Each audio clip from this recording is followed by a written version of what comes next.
सूरत वराछा के व्यापारी honey trap शिकार। वेबसाइट के जरिए एक शादीशुदा युवक को हनी ट्रैप में फंसाया गया। शारीरिक संबंध बनाने के लिए वीडियो कॉलिंग कर ब्लैकमेल किया।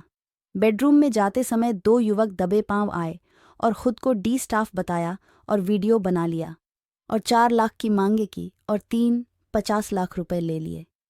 अमरोली स्थित आर्थुराज अपार्टमेंट में फोन कर बुलाया था। अमरोली पुलिस ने एक आरोपी को गिरफ्तार किया। Report Deepak Roy, you Bharat.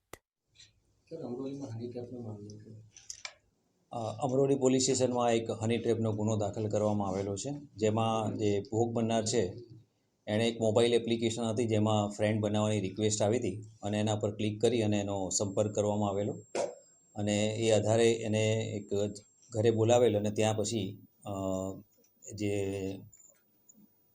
ગુનામાં ભાગીદાર છે મહિલા એ અને આ ભોગ બનનાર એક રૂમમાં હતા ત્યારે બહારથી બીજા માણસો આવી ગયા હતા અને પોલીસના માણસો એમ કહી અને એને ધમકાવેલ અને એની પાસેથી 3,50,000 રૂપિયા એમની પાસેથી લઈ લીધેલા, જે આધારે ગુનો દાખલ કરવામાં આવેલો છે અને હાલમાં એક આરોપીની ધરપકડ કરવામાં આવેલી છે અને આરોપીનો ગુનાહિત રેકર્ડ ચેક કરતાં અગાઉ પણ એ આ પ્રકારના ગુનામાં સંડોવાયેલા હોવાનું જણાઈ આવેલું છે.